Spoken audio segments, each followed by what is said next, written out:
This is Willow, and this is my book, The Boy Who Lost His Burp, the profits from which are going to the Special Care Baby Unit at Bassetlaw Hospital, who looked after Willow when she was born nearly 2 months premature.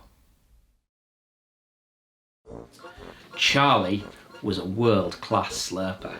In every way, a champion burper. With a guzzle and a glug he downed the fizziest of drinks that could be found.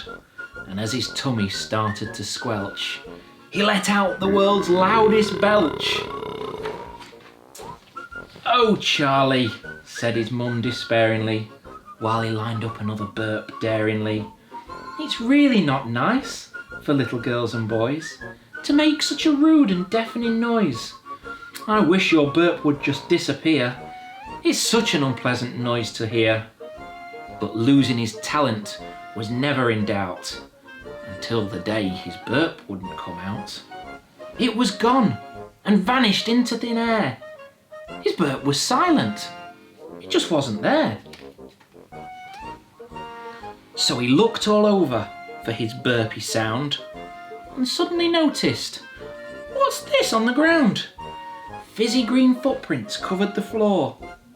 Whose were these? He thought. He wasn't quite sure. So he followed the footprints to see where they led.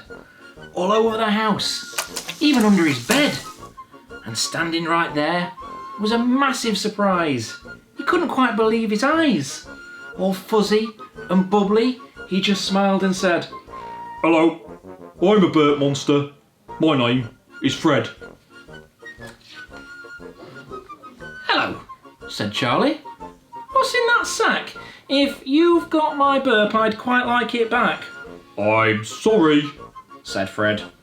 "Your burp is mine. I've never tasted something so fine. I heard your burp from far and yonder. How tasty would it be? I started to ponder.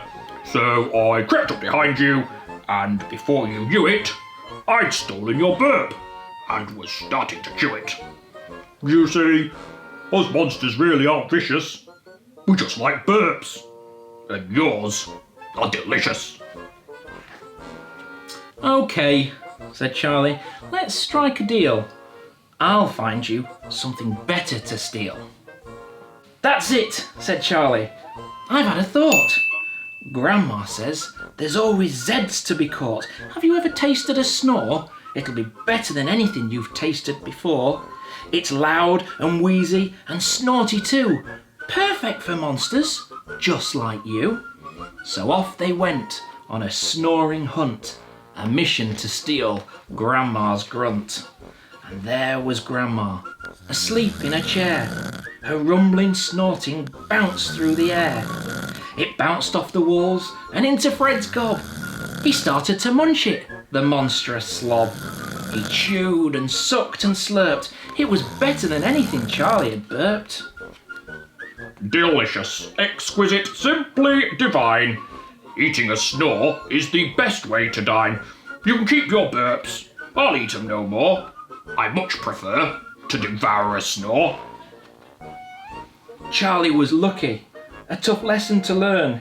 His burp was back. A very welcome return. The champ had finally reclaimed his prize. And Fred vanished right in front of his eyes. So if you think a burp monster's about, cover your mouth. Don't let that burp out. Don't give that monster a burpy delight. Keep it to yourself and be polite. And the next time you hear someone snore, maybe Fred is waiting behind the door.